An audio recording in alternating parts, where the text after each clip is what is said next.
Hello everyone, स्वागत है आप सभी का 7 स्टार पाठशाला के इस प्लेटफॉर्म पर। आज के सेशन में हम अपने टॉपिक वाइज एमसीक्यू की सीरीज जो चल रही है उसके अंदर इंपॉर्टेंट आर्टिकल्स को डिस्कस करने वाले हैं। इंपॉर्टेंट आर्टिकल से आप सभी जानते हैं बार बार क्वेश्चंस पूछे जाते हैं। संविधान में 395 जो आर्टिकल थे उसके अंदर से हमारे सारे आर्टिकल हमें याद नहीं करने होते, कुछ इंपॉर्टेंट वंस होते हैं जिनसे बार बार रिपीटेडली क्वेश्चन पूछे जाते हैं, तो उन्हें हमें पढ़ना होता है। तो इस सेशन के माध्यम से हम वही इंपॉर्टेंट आर्टिकल्स क्वेश्चन फॉर्मेट में यहाँ पे डिस्कस करने वाले हैं। पहला एमसीक्यू आपके स्क्रीन पर है, आप यहाँ पे देख सकते हैं। Which article of the constitution deals with equality before law? संविधान का कौन सा अनुच्छेद कानून के समक्ष समानता से संबंधित है? बताइए। इन सभी के आंसर आपको कमेंट बॉक्स में करते जाने हैं। साथ साथ मैं 1 मिनट का पॉज लेके, 1 मिनट या फिर आप मान लो 30 सेकंड का पॉज लेके आपको यहाँ पे आंसर बता दूंगी, ठीक है। कानून के समक्ष समानता की यहाँ पे बात हो रही है, ठीक है। ठीक है, इक्वालिटी बिफोर लॉ दो चीजें होती है, एक तो इक्वालिटी बिफोर लॉ और एक क्या होता है, इक्वल प्रोटेक्शन ऑफ लॉ।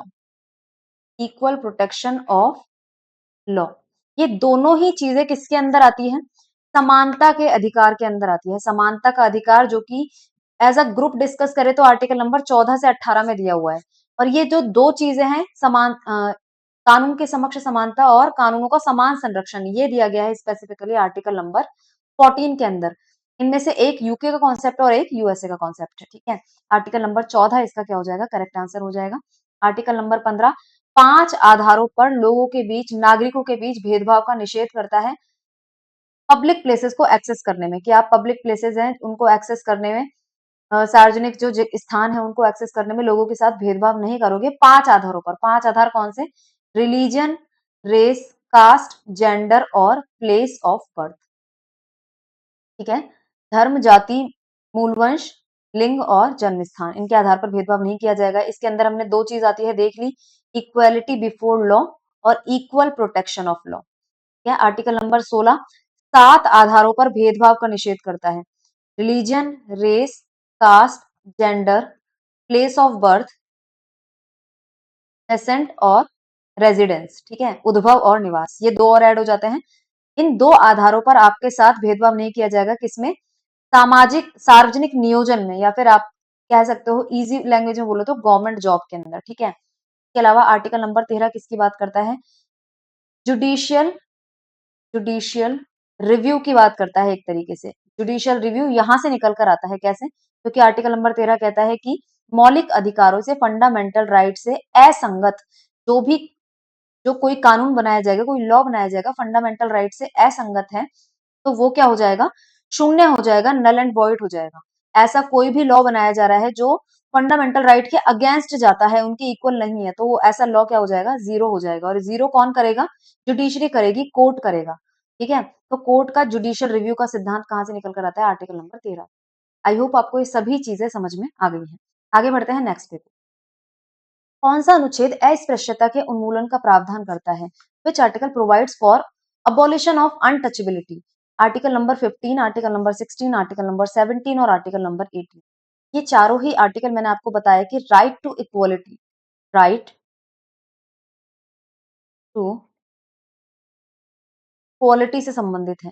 हमने राइट टू इक्वलिटी में देखा, ग्रुपिंग आती है आर्टिकल नंबर 14 से लेकर, आर्टिकल नंबर 14 से लेकर 18 तक, ठीक है। ये किसकी बात करते हैं? राइट टू इक्वलिटी की। यहाँ पे 15, 16, 17, 18 आ रहे हैं तो किसके आ जाएंगे पार्ट? राइट टू इक्वलिटी के। आर्टिकल नंबर 14 हमने देख लिया, पिछले उसमें देखो, आर्टिकल नंबर 14 देख लिया, 15 देख लिया, 16 देख लिया, ठीक है। तो यहाँ पे आपने 15 और 16 तो आपको पता है, बच गए दो, 17 और 18। तो 17 और 18 में बताओ, इन दोनों में से ही एक हो सकता है अस्पृश्यता का उन्मूलन। तो आर्टिकल नंबर 17 किसकी बात करता है? अबॉलिशन ऑफ अनटचेबिलिटी की बात करता है। अबॉलिशन ऑफ अनटचेबिलिटी की बात करता है, मतलब कि छुआछूत क्या होगा? छुआछूत का क्या किया गया है? निषेध किया गया है। यदि कोई भी छुआछूत को प्रैक्टिस करता है किसी भी फॉर्म में तो वो क्या होगा? दंडनीय अपराध होगा। आर्टिकल नंबर 18 क्या करता है? Abolition of abolition of titles, मतलब उपाधियों का निषेध। किसका? उपाधियों का निषेध किया गया है कि नाम के आगे किसी भी तरीके की उपाधि नहीं लगाई जाएगी। जैसे सर दिया जाता था टाइटल, ब्रिटिशर्स के ज़माने में केसर हिंद का टाइटल दिया जाता था, इस तरीके के टाइटल्स अब नहीं दिए जा सकते। दिए जाते हैं और कोई नाम के आगे उन्हें नहीं लगा सकता। तो देखो कौन-कौन से 2 टाइटल अलाउड हैं अब, एक तो शिक्षा संबंधी अलाउड है और एक सैन्य क्षेत्र में यदि आपको कोई टाइटल दिया जाता है, कर्नल हो गया, लेफ्टिनेंट हो गया, इस तरीके के टाइटल आपको दिए जा सकते हैं। शिक्षा के क्षेत्र में पीएचडी टाइप का टाइटल आपको दिया जा सकता है। बाकी कोई भी टाइटल यहाँ पे अलाउड नहीं है, ठीक है? आगे बढ़ते हैं, नेक्स्ट देखो। शिक्षा के अधिकार से संबंधित कौन सा अनुच्छेद है? Which articles deals with right to education? Right to education की कौन बात करता है? Article number 21, 21A, article number 45 या फिर आर्टिकल नंबर 29? आप सभी को पता है कि right to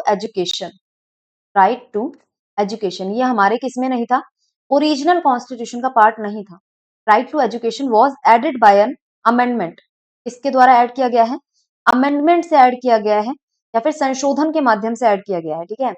added by constitutional amendment act of, बताओ कौन सा अमेंडमेंट एक्ट है वो? 86 86 कॉन्स्टिट्यूशनल अमेंडमेंट एक्ट 2002, ठीक है?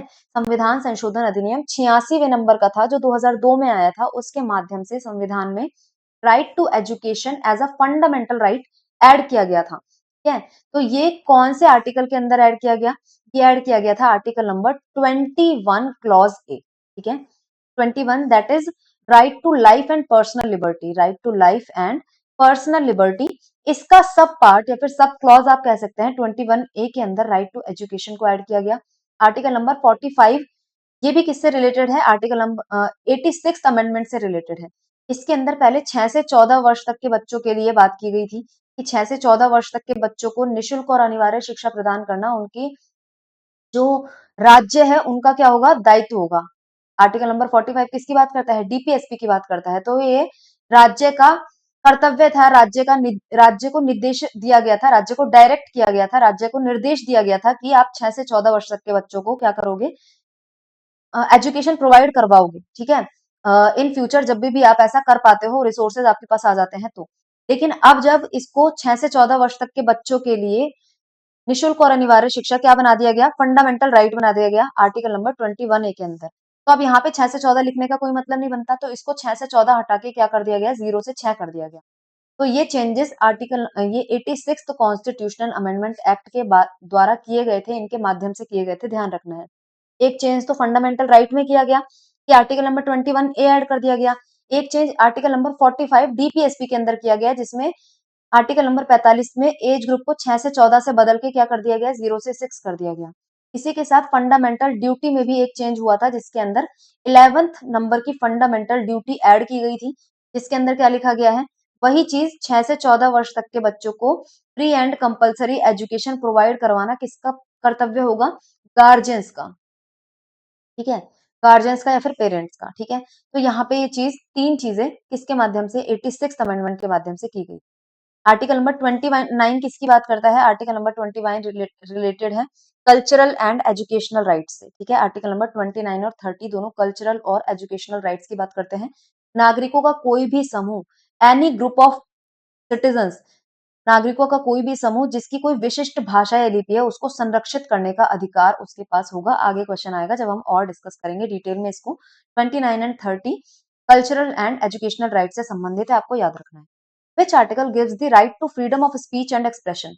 विच कौन सा अनुच्छेद भाषण और अभिव्यक्ति की स्वतंत्रता, right to freedom of speech and expression कौन देता है आपको? Article number 19 1 clause 1 sub clause ए, आर्टिकल नंबर 20 22 या फिर 18? देखो ये तो कट कर सकते हो। आर्टिकल नंबर 18 मैंने अभी आपको बताया क्या है? Abolition of titles, abolition of titles. इसके अलावा इनमें से बताओ आर्टिकल नंबर 20 है, 22 है, 19 है। ये तीनों ही आर्टिकल्स किससे रिलेटेड है? राइट टू फ्रीडम से रिलेटेड है। राइट टू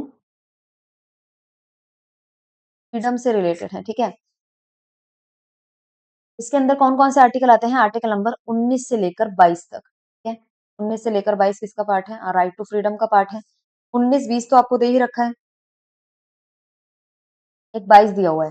21 मैंने आपको बता दिया, right to life and personal liberty है, पिछले क्वेश्चंस में उसके बारे में जिक्र आया है, ठीक है। तो यहाँ पे आपको आंसर बताना है भाषण और अभिव्यक्ति की स्वतंत्रता, तो ये किसके अंदर आ जाएगा, article number 19 clause 1 sub clause ए। तो देखो आर्टिकल नंबर 19 के अंदर क्लॉज 1 जो है उसके अंदर क्या दिया गया है, 6 प्रकार की स्वतंत्रताएं दी गई है, क्या दी गई है, 6 प्रकार की स्वतंत्रताएं, ठीक है, 6 प्रकार की स्वतंत्रताएं दी गई है। अब ये 6 प्रकार की स्वतंत्रताओं में पहली क्या है, आर्टिकल नंबर 19 क्लॉज 1 का सब क्लॉज ए, जिसमें पहली प्रकार की स्वतंत्रता है वो क्या है, भाषण और अभिव्यक्ति की स्वतंत्रता, भाषण एवं अभिव्यक्ति की स्वतंत्रता, right to freedom of speech and expression, ठीक है। दूसरी क्या है, बी भी देख लो, शांतिपूर्ण एवं निरायुध बिना शस्त्र शास्त्र के, ठीक है, निरायुध सम्मेलन की स्वतंत्रता, आप एक जगह इकट्ठे हो सकते हो, ठीक है, बिना शस्त्र शास्त्र के शांतिपूर्ण तरीके से। क्लॉज नंबर सी क्या कहता है, कोई भी समूह, संघ या सहकारी समिति बनाने की स्वतंत्रता, सहकारी समिति बनाने की स्वतंत्रता, ठीक है। अब यहाँ पे क्या बन गया, समूह बन गए। भारतीय राज्य क्षेत्र में, क्लॉज नंबर डी क्या कहता है, भारतीय राज्य क्षेत्र में निर्बाध संचरण, कहीं पे भी घूमने की स्वतंत्रता, भारत में कहीं भी फ्रीली घूम सकते हो, निर्बाध संचरण, right to move freely throughout the territory of India. Article number 19 clause 1 sub clause ई क्या कहता है, कहीं भी भारतीय राज्य क्षेत्र में, ठीक है, निर्बाध संचरण तो कर ही रहे हो, कहीं भी निवास की स्वतंत्रता, आपको जो जगह सही लगे आप वहां पे रह भी सकते हो, ठीक है, निवास की स्वतंत्रता। अब वहां पे आप रहोगे तो आपको क्या करना पड़ेगा, कुछ ना कुछ आजीविका कमानी पड़ेगी, ये क्या आ जाएगा, जी के अंदर आ जाएगा। एफ जो इसके अंदर से है वो डिलीट कर दिया गया है, रिपील कर दिया गया है, ठीक है। अब यहाँ पे क्या है, कोई भी वृत्ति, कारोबार या पेशा अपनाने अपनाना, ठीक है, इसको अपनाने की स्वतंत्रता। यहाँ पे बीच में एक एफ है, एफ वाला क्या किया गया है, डिलीट कर दिया गया, रिपील कर दिया गया, क्योंकि इसके अंदर किसकी बात की गई थी, संपत्ति के अधिकार की बात की गई थी, राइट टू प्रॉपर्टी की बात की गई थी, राइट टू प्रॉपर्टी की बात की गई थी, जो कि रिपील कर दिया गया 44th अमेंडमेंट एक्ट 1978 के माध्यम से। तो ये 6 स्वतंत्रताएं हैं, जिसमें से पहली है भाषण और अभिव्यक्ति की स्वतंत्रता, जो आपको यहाँ पे बता दी गई है, ठीक है। आगे बढ़ते हैं next way. Which article defines the duty of prime minister, कौन सा अनुच्छेद भारतीय प्रधानमंत्री, कौन सा अनुच्छेद प्रधानमंत्री के कर्तव्यों को बताता है, आर्टिकल नंबर 75, 78, 80 या 74, बताओ।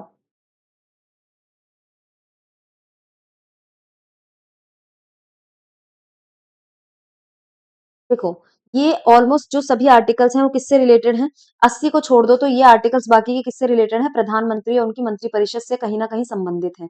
लेकिन प्रधानमंत्री के कर्तव्यों की या फिर ड्यूटीज ऑफ प्राइम मिनिस्टर की बात की जाए तो पर्टिकुलरली किससे एसोसिएट कर सकते हैं, आर्टिकल नंबर 78 से।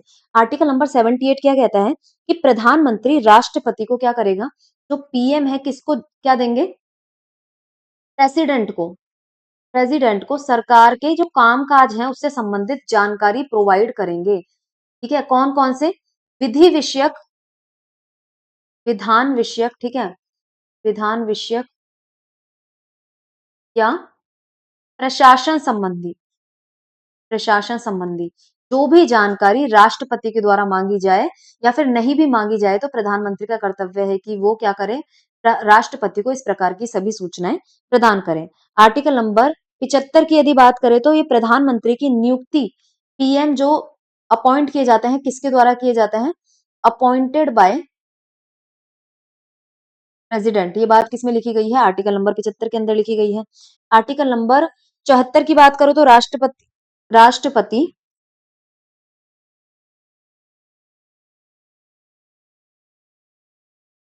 राष्ट्रपति पीएम प्लस उनकी काउंसिल ऑफ मिनिस्टर की सलाह से काम करेंगे, सलाह से कार्य करेंगे। There shall be a council of minister headed by PM to aid and advice president of India, ठीक है।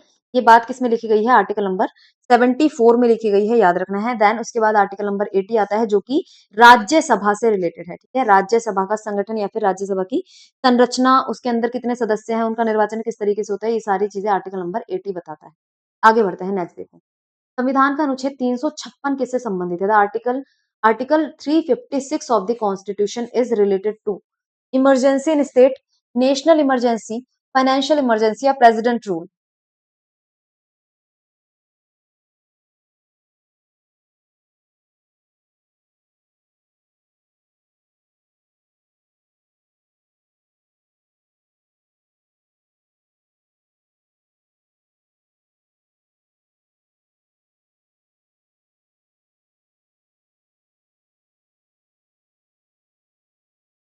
देखो, यदि इस क्वेश्चन की बात की जाए तो इस क्वेश्चन में कहीं ना कहीं थोड़ा सा कंफ्यूजन हो सकता है, क्योंकि बिकॉज देखो यहाँ पे हम सबसे पहले तो इमरजेंसी की बात कर लेते हैं। इमरजेंसी, ठीक है।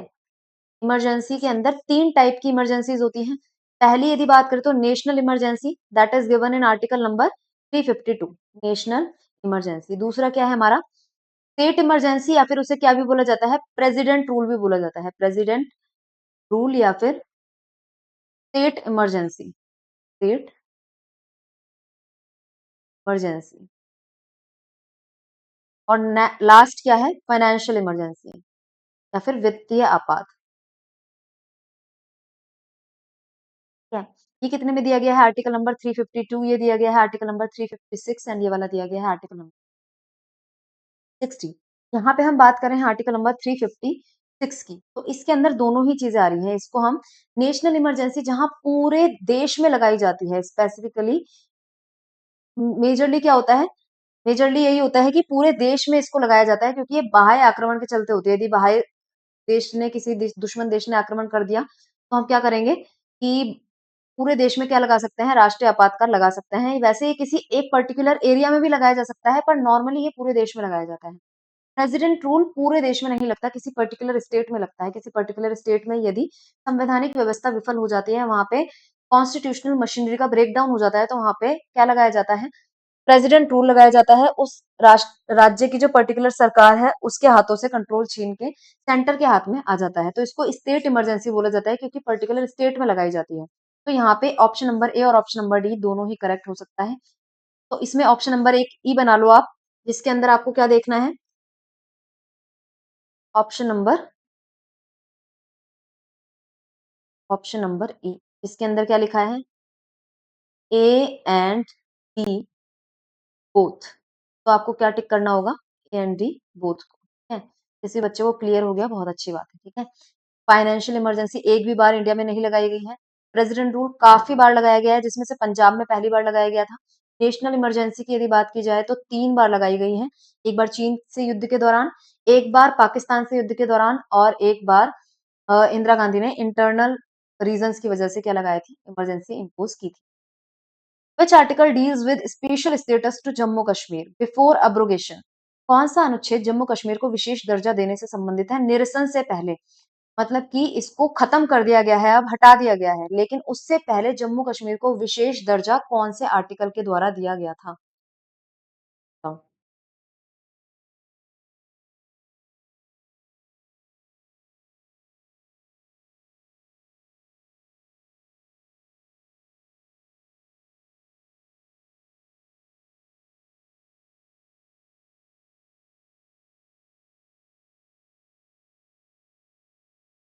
आंसर इसका क्या हो जाएगा? Article number 370। ठीक है, आर्टिकल नंबर 370 क्या करता है?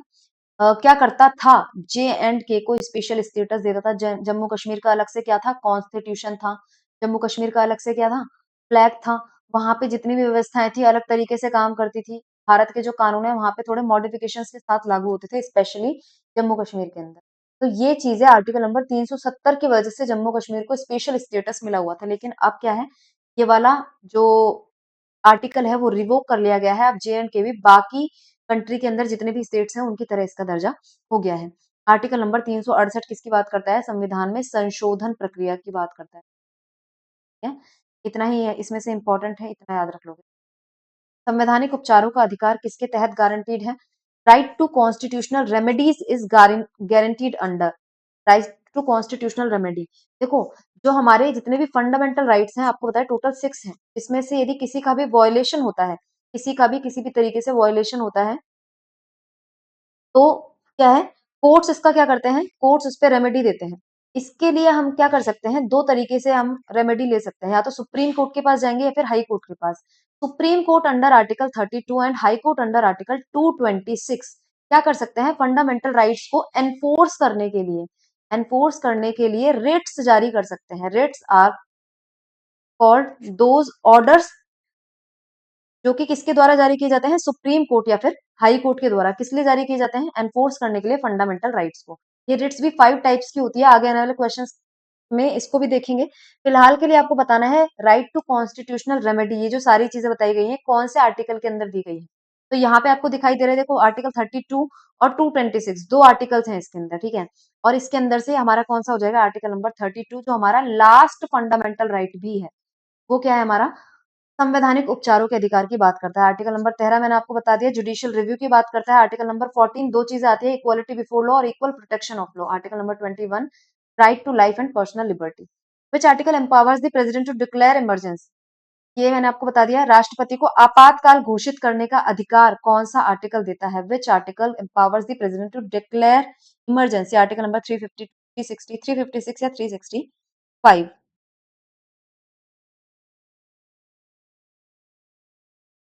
बताओ, राष्ट्रपति को आपातकाल, और इसमें भी ये लगा लो राष्ट्रीय आपातकाल, ठीक है, राष्ट्रीय आपातकाल घोषित करने का अधिकार कौन सा आर्टिकल देता है।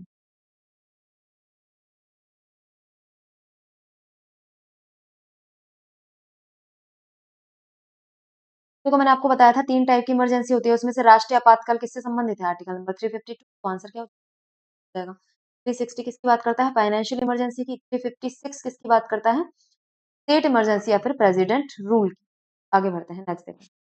आप लोगों के लिए एक इंपॉर्टेंट इन्फॉर्मेशन है, दिल्ली पुलिस 2025 या फिर चंडीगढ़ पुलिस 2025 का कोर्स 7 स्टार पाठशाला के द्वारा लॉन्च किया गया है, जिसके अंदर आपको बहुत ही अच्छी ये सारी फैसिलिटीज आपको यहाँ पे दी जा रही है, जिसमें आप देख सकते हैं लाइव और रिकॉर्डेड क्लासेस हैं, मॉक टेस्ट है, नोट्स की पीडीएफ है, डाउट सेशंस है। इन सभी में आपको क्या दिया जाएगा, इन सभी के साथ आपको टेस्ट सीरीज बिल्कुल फ्री में प्रोवाइड करवाई जाएगी। सिलेक्शन बैच है, आप लोग 7 स्टार पाठशाला की एप्लीकेशन को इंस्टॉल कर सकते हैं, वहां पे पर्टिकुलर बैच में जाके अपने आप को रजिस्टर करवा सकते हैं। बिल्कुल बेसिक से लेकर एडवांस की आपको तैयारी करवाई जाएगी। बिल्कुल मिनिमल फीस आपको देनी है, जिसमें आपको इतनी सारी चीजें प्रोवाइड करवाई जा रही है, ठीक है। तो एक बार जरूर से एप्लीकेशन को इंस्टॉल करके कोर्स को चेकआउट जरूर करना है। आगे बढ़ते हैं। Article number 368 is related to, article number 368 किससे संबंधित, इलेक्शन कमीशन से, कॉन्स्टिट्यूशनल अमेंडमेंट से, फंडामेंटल राइट से, पार्लियामेंट से।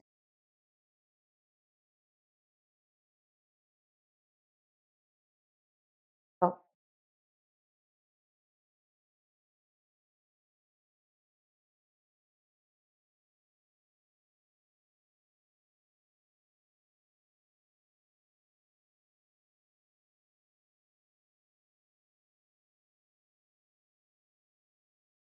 तो आंसर देखो, मैंने इसका पीछे भी बताया था आपको।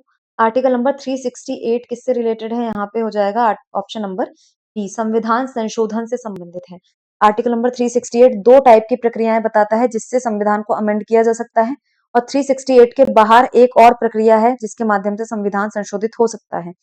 तो टोटल 3 प्रकार की हो गई, जिसमें से 2 प्रकार की 368 में दी गई है। आर्टिकल नंबर 324 से 329 की बात करें, तो ये किसमें, इसमें क्या दिया गया है, इलेक्शन कमीशन दिया गया है। फंडामेंटल राइट आर्टिकल नंबर 12 से 35 में दिए गए हैं।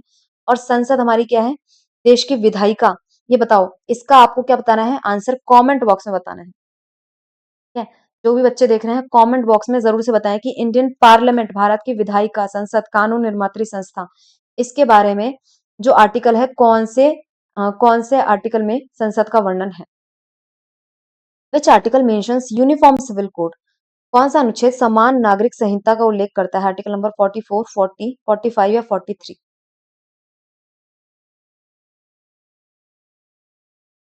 बताओ।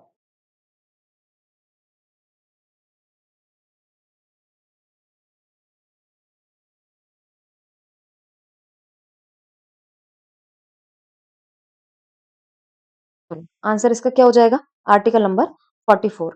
44 के अंदर यूसीसी दिया गया है, यूनिफॉर्म सिविल कोड, समान नागरिक संहिता, ठीक है। इसका मतलब है कि सभी धर्मों के जो अलग अलग पर्सनल लॉज होते हैं, पर्सनल लॉज होते हैं, वो पर्सनल लॉज अब से क्या हो जाएंगे, खत्म हो जाएंगे, और सब पे एक यूनिफॉर्म, एक समान कोड लागू होगा जिसके अनुसार उनको काम करना होगा।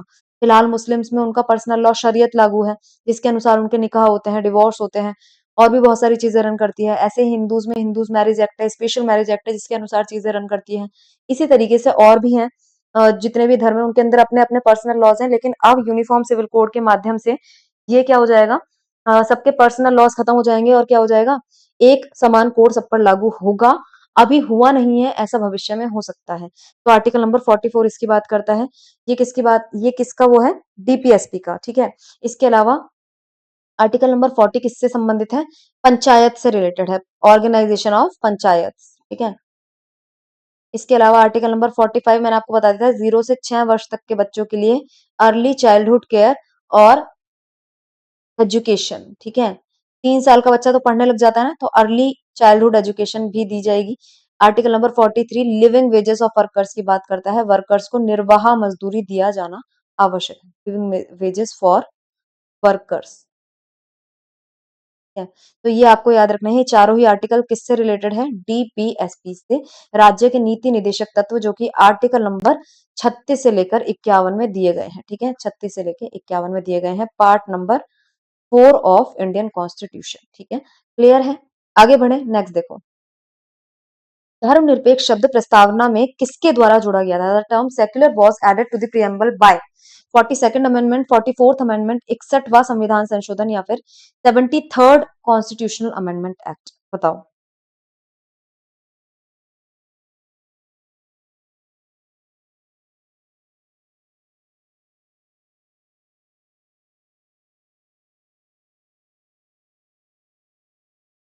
तो देखो, आपको पता है कि प्रस्तावना में, ठीक है, प्रस्तावना में जोड़ने की बात हो रही है, प्रस्तावना में परिवर्तन की बात हो रही है। एक तो ये क्वेश्चन बहुत इंपॉर्टेंट है क्योंकि रिसेंट में चर्चा में रहा है, ठीक है। और यहाँ पे प्रस्तावना में कोई चीज जोड़ने की बात हो रही है। प्रस्तावना में अब तक एक ही बार अमेंडमेंट हुआ है। प्रस्तावना क्या होता है, हमारे संविधान की जो बुक है उसका पहला पेज आप कह सकते हो प्रस्तावना है, ठीक है। जिसके अंदर क्या है, प्रियम्बल के अंदर एक ही बार चेंज किया गया है। एक बार जो चेंज किया गया है उसके माध्यम से कितने वर्ड्स जोड़े गए हैं, 3 वर्ड्स जोड़े गए हैं। एक तो यहाँ पे जो धर्मनिरपेक्ष लिखा है सेक्युलर, वो वर्ड जोड़ा गया, ठीक है, सेक्युलर। दूसरा क्या है, आई से सिस में इंटेग्रिटी, ठीक है, इंटेग्रिटी, अखंडता। और तीसरा क्या है, सोशलिस्ट। ये 3 वर्ड जोड़े गए प्रस्तावना के अंदर, मतलब मौलिक प्रस्तावना जो बनी थी उसमें 3 वर्ड्स नहीं थे। जब संविधान बना था, प्रस्तावना बनी थी, तब ये 3 शब्द नहीं थे। बाद में 42वें संविधान संशोधन अधिनियम 1976 के माध्यम से ये क्या है, जोड़ा गया आपके 3 वर्ड्स। तो 42वां संविधान संशोधन 1976। 44th से क्या किया था, बहुत इंपॉर्टेंट चीज हुई है कि राइट टू प्रॉपर्टी को फंडामेंटल राइट की लिस्ट से हटा के कहां पे डाला गया, कॉन्स्टिट्यूशनल राइट बनाया गया, part number 12 article number 300 clause A, ठीक है, इसके अंदर डाला गया। 61वें संविधान संशोधन से हमने क्या किया था, जो एज है 21 से घटा के हमने क्या कर दी थी, यूनिवर्सल अडल्ट फ्रेंचाइज की एज, वोटिंग करने की एज आपकी 21 से हटाकर 18 हो गई थी। 73वें संविधान संशोधन से क्या किया था, पंचायतों का गठन किया था, पंचायत को संवैधानिक दर्जा दिया था, ठीक है। आगे बढ़ते हैं। Which article deals with finance commission, कौन सा अनुच्छेद वित्त आयोग से संबंधित है। फाइनेंस कमीशन जो कि क्या कर रहा है, जितना भी गवर्नमेंट के पास फंड आता है उसको बांटने का काम करता है, ठीक है। कि सेंट्रल गवर्नमेंट के पास कितना रखना है, ठीक है, सेंटर के पास कितना रखना है फंड में से, टैक्स के पैसे में से, बाकी स्टेट्स को कितना कितना बांटना है, ठीक है, स्टेट्स को कितना देना है, और स्टेट्स को जितना देना है उसमें से हर स्टेट को कितना कितना देना है, ठीक है। क्या बराबर जाएगा, क्या अकॉर्डिंगली जाएगा, किस अकॉर्डिंग जाएगा, तो ये सारी चीजें कौन डिसाइड करता है, वित्त आयोग डिसाइड करता है। हर 5 वर्ष में गठित किया जाता है। तो इसके अंदर बताओ क्या आएगा।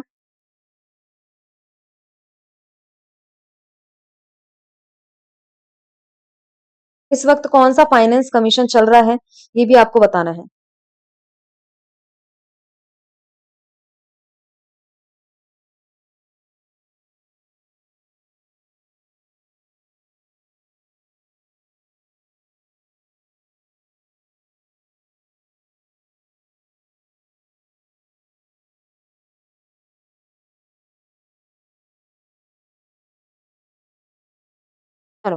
आंसर इसका क्या हो जाएगा, आर्टिकल नंबर 280 हो जाएगा, जिसने बताया है करेक्ट है एकदम 280। और फिलहाल के लिए क्या चल रहा है, 16th फाइनेंस कमीशन चल रहा है, 16वीं बार गठित किया गया है 5 साल के लिए, हर 5 साल में गठित किया जाता है प्रेसिडेंट के द्वारा। ठीक है, अब जो 16th फाइनेंस कमीशन है उसके चेयरमैन कौन है, अरविंद पनगड़िया है, अरविंद पनगड़िया। ठीक है, जो हमारे क्या है, नीति आयोग के पहले वाइस चेयरमैन थे। नीति आयोग के चेयरमैन तो पीएम होते हैं, वाइस चेयरमैन अरविंद पनगड़िया थे। ठीक है, तो 280 आर्टिकल नंबर याद रखना है। आगे बढ़ते हैं, कौन सा अनुच्छेद राष्ट्रपति के महाभियोग से संबंधित है, which articles deal with impeachment of president. Impeachment से कौन सा रिलेटेड है, अब देखो थोड़ा फास्ट फॉरवर्ड करेंगे और जो आर्टिकल्स है हमारे उनको फटाफट से डिस्कस करते हुए चलेंगे, जो हमारा क्वेश्चन पूछा गया है उसको।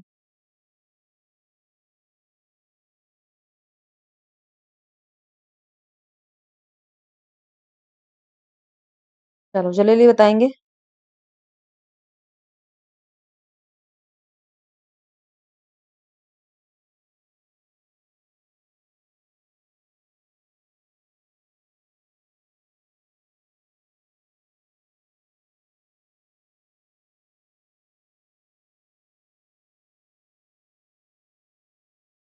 तो राष्ट्रपति के महाभियोग की बात की जाए तो किसमें दिया गया है, आर्टिकल नंबर 61 में दिया गया है। एक प्रेसिडेंट ही ऐसी अथॉरिटी है, ऐसी आप बोल सकते हो पोस्ट है संविधान के अंदर, जिसके लिए इम्पीचमेंट प्रोसेस डिसाइड की गई है। ठीक है, इम्पीचमेंट के द्वारा राष्ट्रपति को संविधान के वॉयलेशन के लिए, वॉयलेशन ऑफ कॉन्स्टिट्यूशन यदि उन्होंने किया है, वॉयलेशन ऑफ कॉन्स्टिट्यूशन यदि संविधान का उल्लंघन उन्होंने यदि किया है, तो उन्हें अपने पद से महाभियोग प्रक्रिया के माध्यम से संसद के द्वारा हटाया जा सकता है। कौन हटा सकता है, संसद हटा सकती है, याद रखना है। ठीक है, आगे बढ़ते हैं। कौन सा अनुच्छेद बताता है कि भारत राज्यों का एक संघ होगा, India that is Bharat shell be a union of state, which article mentions that India is a union of state. Complete article क्या है, इंडिया दैट इज, आई भी बोल सकते हैं, फिर दैट इज भी लिख सकते हो, इंडिया दैट इज, ओहो, इंडिया दैट इज भारत, दो नाम दिए गए हैं भारत के। ठीक है, India that is Bharat shell be a union of state, union of state. Union of state term का भी इंपॉर्टेंट मीनिंग है, ये भी आपको पता होना चाहिए। तो ये बात किसमें लिखी गई है, the very first article of Indian constitution ये बात करता है कि भारत राज्यों का एक संघ होगा। राज्यों का एक संघ होने से क्या मतलब है कि भारतीय राज्य क्षेत्र में से किसी को भी अलग होने का अधिकार नहीं है। ठीक है, जैसे ये राजस्थान हो गया, ये क्या है, गुजरात हो गया, ये सब अपने मर्जी से भारत में शामिल तो हुए हैं, लेकिन अभी अपनी मर्जी से अलग नहीं हो सकते। ठीक है, तो ये क्या हो गया, India that is Bharat shell be a union of state. Union of state का क्या मतलब है कि इनको भारत से अलग होने का अधिकार नहीं है। ठीक है, आर्टिकल नंबर 1 इसकी बात करता है। आगे बढ़ते हैं, नेक्स्ट देखो, कौन सा अनुच्छेद जीवन और व्यक्तिगत स्वतंत्रता के अधिकार की गारंटी देता है, which article guarantees the right to life and personal liberty. Right to life and personal liberty मैंने पहले भी आपको बताया है, ये आप सभी को पता होगा, आर्टिकल नंबर 21 देता है राइट टू लाइफ या फिर जीवन का अधिकार। Most widest article of the Indian constitution है, इसके अंदर बहुत सारी चीजें आ जाती है, क्योंकि देखो जीवन का अधिकार, क्या बोल रहे हैं, जीवन का अधिकार, तो जीवन में तो सारी चीजें आ जाती है ना। अच्छा जीवन आपको जीना है, डिग्निफाइड लाइफ जीनी है, तो उसके अंदर बहुत सारी चीजें आ जाती हैं। आर्टिकल नंबर 20 आरोपों के दोष सिद्धि के संबंध में संरक्षण प्रदान करता है। आर्टिकल नंबर 19 हमने डिस्कस कर लिया। 6 प्रकार की स्वतंत्रता है। Article number 25 right to freedom of religion, धार्मिक स्वतंत्रता का अधिकार। कौन सा अनुच्छेद संसद को नए राज्य बनाने की अनुमति देता है, which articles allow parliament to create new states. Article number 2, 3, 1 और 4। पार्लियामेंट क्या कर सकती है, नए स्टेट क्रिएट कर सकती है। ऐसा किसमें बोला गया है बताओ।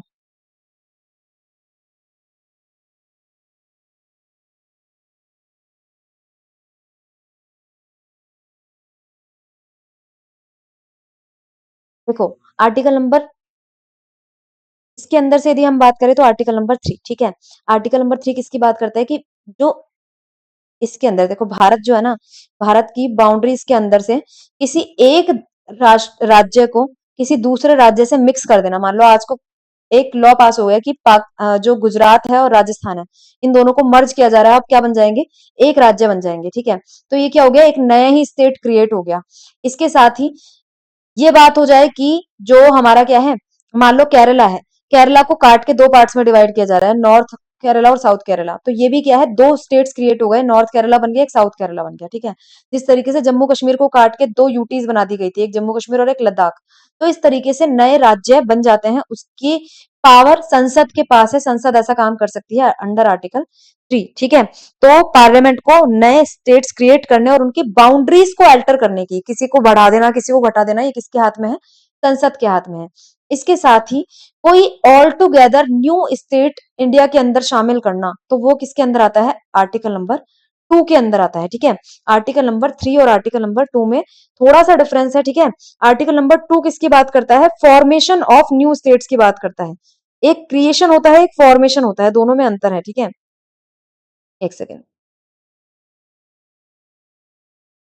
या फिर आप कह सकते हो आर्टिकल नंबर 2 किसकी बात करता है, एडमिट, एडमिट और एस्टैब्लिश, एस्टैब्लिश न्यू स्टेट्स, ठीक है।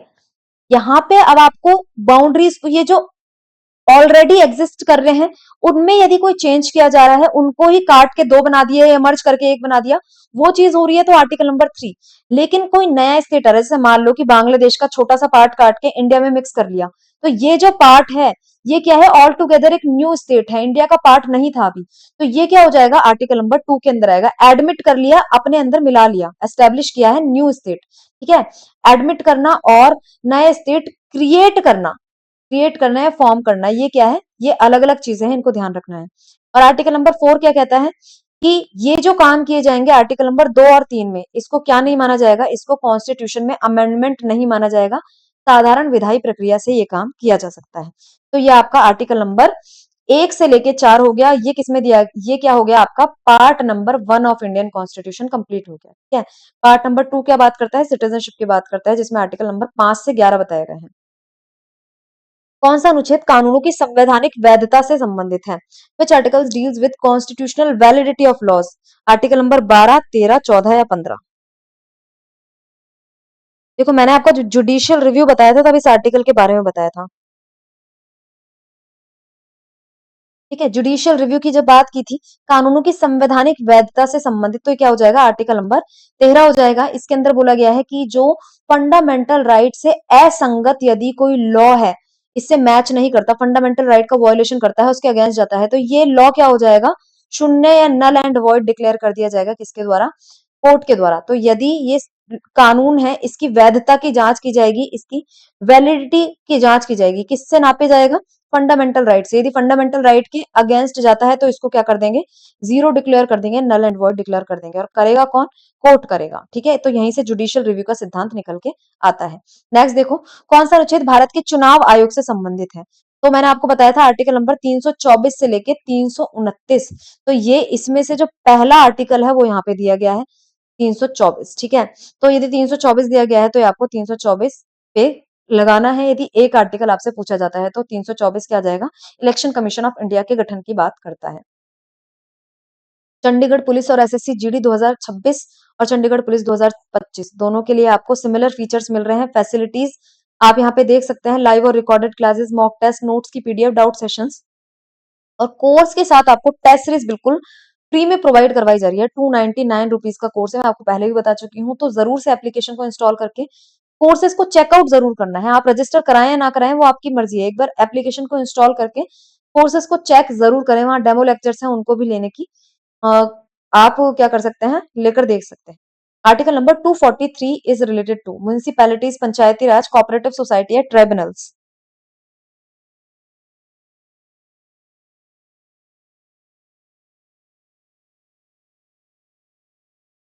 बताओ।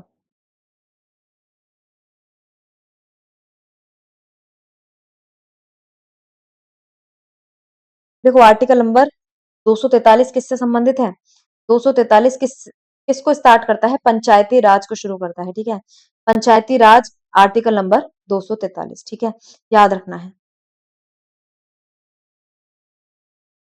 कौन सा अनुच्छेद राज्यपाल की नियुक्ति का प्रावधान करता है, 155, 156, 153, 154, बताओ।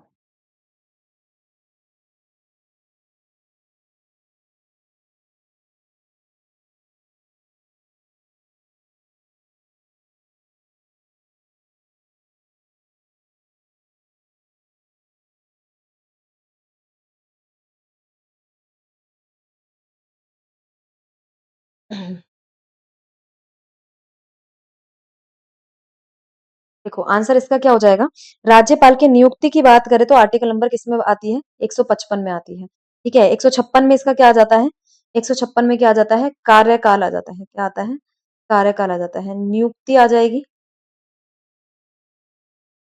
153 की यदि बात करें तो 153 में राज्यपाल का क्या आ जाता है, पद आ जाता है। और 154 की बात करें तो संघ, जो राज्य की कार्यपालिका शक्ति, executive power of union shall lie in the hands of president, hands of governor, कार्यपालिका शक्ति, राज्य की कार्यपालिका शक्तियां किसके हाथ में होंगी, गवर्नर के हाथों में होंगी। ऐसी बात किसके अंदर लिखी गई है, आर्टिकल नंबर 154 के अंदर लिखी गई है। ठीक है, कौन सा अनुच्छेद धर्म की स्वतंत्रता की गारंटी देता है, तो 19, 21 मैंने आपको बता दिए, तो ये वाले दोनों तो नहीं होंगे। ठीक है, तो 25 और 27 में देखो, आर्टिकल नंबर 25 से लेकर 27 किसकी बात करता है, right to freedom of religion, right to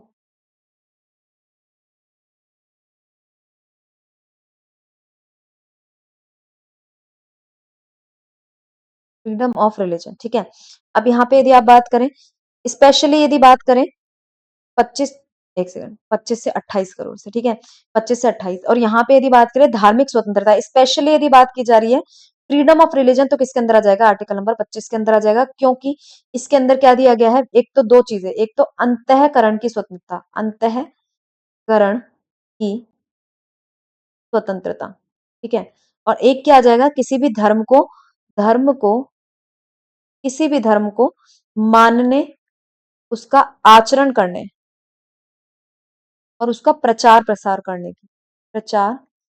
करने की स्वतंत्रता किसके अंदर दी गई है, आर्टिकल नंबर 25 के अंदर दी गई है। तो ये दोनों चीजें धार्मिक स्वतंत्रता की बात करती है।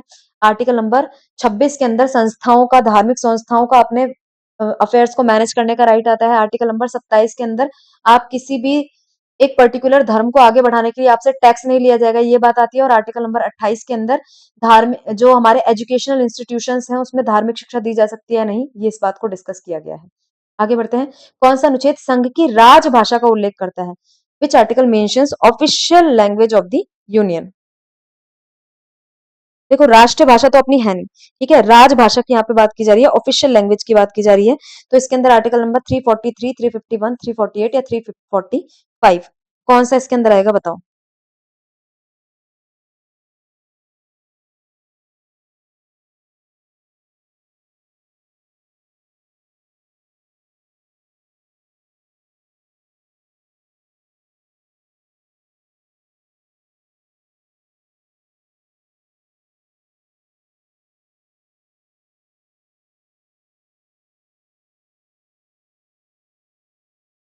देखो संघ की राजभाषा की बात की जा रही है, तो वो क्या हो जाएगा, हमारा आर्टिकल नंबर 343 आ जाएगा। ठीक है, article number 343 states that Hindi in Devanagari script will be the official language. ठीक है, तो देवनागरी स्क्रिप्ट में जो हिंदी भाषा है वो हमारी क्या हो जाएगी, संघ की राजभाषा हो जाएगी, राष्ट्रभाषा नहीं है, नेशनल लैंग्वेज नहीं है, ध्यान रखना है। कौन सा अनुच्छेद अल्पसंख्यकों को संस्थान स्थापित करने का अधिकार देता है, आर्टिकल नंबर 29, 30, 28 या 26। अल्पसंख्यकों की स्पेशली बात हो रही है, ध्यान रखना है। आर्टिकल नंबर 29 और 30 मैंने आपको बताया था किससे रिलेटेड है, माइनॉरिटीज से रिलेटेड है। लेकिन इसके अंदर क्या है, देखो पहली बात तो इसके अंदर क्या है, कल्चरल और एजुकेशनल राइट्स की बात होती है, कल्चरल और एजुकेशनल राइट्स।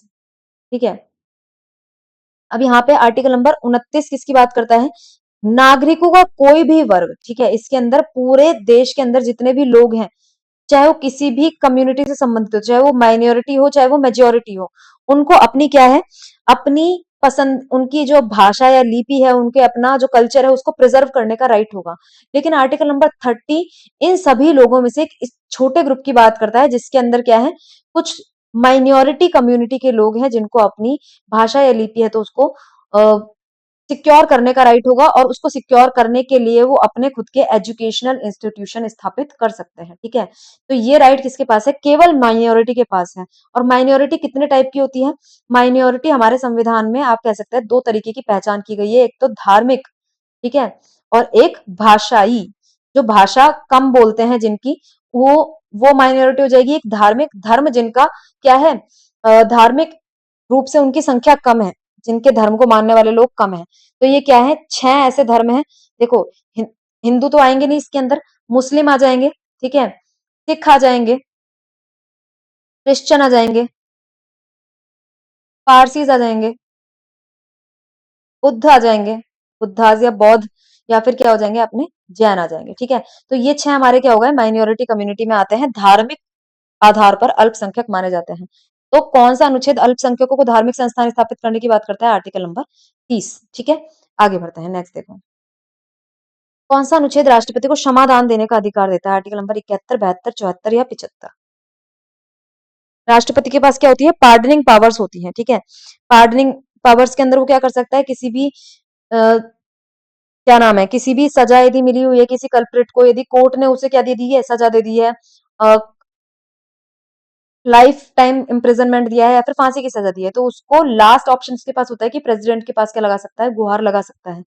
गवर्नर के पास भी लगाई जा सकती है, या फिर स्टेट, यदि स्टेट लॉ के अंदर क्राइम होता है तो गवर्नर के पास, यदि सेंट्रल लॉ के अंदर, यूनियन लॉ के अंदर क्राइम होता है तो राष्ट्रपति के पास गुहार लगाई जाती है। राष्ट्रपति उस सजा को पूरी तरीके से क्षमा कर सकता है, उस सजा की अवधि को कम कर सकता है, उस सजा के स्वरूप को परिवर्तित कर सकता है, या फिर सजा को टेम्पररी रूप से थोड़े टाइम के लिए क्या कर सकता है, स्थगित कर सकता है। इस तरीके के काम राष्ट्रपति के द्वारा आर्टिकल नंबर 72 के अंदर किए जाते हैं, ठीक है। आगे बढ़ते हैं, नेक्स्ट देखो, कौन सा अनुच्छेद न्यायपालिका को कार्यपालिका से अलग करने का आदेश देता है, न्यायपालिका, judiciary will be separated from executive. ये बात किसमें बोली गई है, डीपीएसपी के अंदर बोली गई है। डीपीएसपी भी कौन सा है बताओ, सेकंड लास्ट डीपीएसपी है, जिसके अंदर आर्टिकल नंबर कौन सा आ जाता है, आर्टिकल नंबर 50, ठीक है। आर्टिकल नंबर 50, 36 से 51 है, और सेकंड लास्ट हो गया हमारा 50, जिसके अंदर न्यायपालिका को कार्यपालिका से पृथक करने की बात की जाती है। 51 में हमारा आ जाता है इंटरनेशनल पीस। कौन सा अनुच्छेद धन विधेयक को परिभाषित करता है, मनी बिल। मनी बिल क्या है, बहुत इंपॉर्टेंट है, इसको केवल और केवल कहाँ पे, लोकसभा में ही पेश किया जा सकता है, प्रेसिडेंट की प्रायर कंसेंट से पेश किया जाता है, प्रेसिडेंट की प्रायर कंसेंट से पेश किया जाता है। इसके साथ ही मनी बिल एक क्या है, डिफाइंड है, और कोई बिल मनी बिल है या नहीं ये कौन डिसाइड करता है, लोकसभा स्पीकर डिसाइड करते हैं कि कोई बिल मनी बिल है या नहीं, ठीक है। इसके साथ ही इसको राज्यसभा इसको रिजेक्ट नहीं कर सकती, इसको क्या करना पड़ेगा, पास करना ही पड़ेगा। यदि नहीं पास करती है तो जैसा लोकसभा ने पास किया था तो 14 दिन के अंदर अंदर ये राज्यसभा से पास हुआ माना जाता है। तो ये सारी चीजें धन विधेयक से संबंधित इंपॉर्टेंट है। आर्टिकल नंबर 110 धन विधेयक की परिभाषा बताता है, डेफिनेशन ऑफ मनी बिल बताता है। आर्टिकल नंबर 19 कितने प्रकार की स्वतंत्रताओं की गारंटी देता है, आर्टिकल नंबर 19 में दी गई है 6 टाइप की फ्रीडम्स, ये मैंने आपको बता दिया। Article number 19 clause 1 sub clause A B C D E और एफ हटा के फिर हमारा क्या आ जाता है, जी, ठीक है। आगे बढ़ते हैं, कौन सा अनुच्छेद मौलिक कर्तव्यों का उल्लेख करता है, फंडामेंटल ड्यूटीज, जो कि हमारी ओरिजिनल कॉन्स्टिट्यूशन में नहीं थी, बाद में ऐड की गई है, कौन सी अमेंडमेंट से, 42nd कॉन्स्टिट्यूशनल अमेंडमेंट एक्ट 1976 से हमारा क्या किया गया है, फंडामेंटल ड्यूटीज को ऐड किया गया था। कितनी फंडामेंटल ड्यूटीज ऐड की गई थी, 10 ऐड की गई थी, बाद में +1 की गई किसके द्वारा, 86th कॉन्स्टिट्यूशनल अमेंडमेंट एक्ट 2002 के द्वारा। वो शिक्षा का अधिकार था 6 से 14 वर्ष तक के बच्चों का, जो अभिभावकों का कर्तव्य है कि उनका बच्चों को 6 से 14 वर्ष तक के बच्चों को निःशुल्क और अनिवार्य शिक्षा प्रोवाइड करनी होगी। तो ये सारी चीज किसमें दी गई है, आर्टिकल नंबर 51 क्लॉज ए के अंदर, पार्ट नंबर 4A। तो यहाँ पे हमारे सारे ही क्वेश्चंस क्या होते हैं, कंप्लीट होते हैं।